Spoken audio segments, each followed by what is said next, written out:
یکی از مسائلی که توی گلخونه ها خسارت میزنه در واقع ویروسه که این الان گلخونه فلفله و روی فلفل علائم ویروس دیده میشه.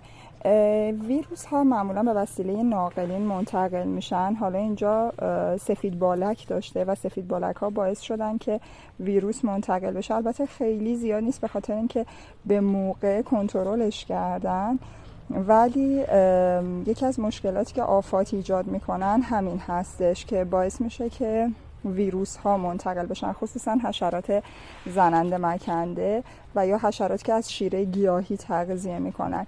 بعد کم کم این شکلی حالت چروکیدگی پیدا میکنه و بعد از یه مدت این قسمت های کلروفیلش ممکنه از دست بره و این علائم این شکلی که حالت نکروز شدن کامل هستش رو نشون بده. پس به موقع سعی کنید که آفات که وارد گلخونتون میشن رو کنترل کنید.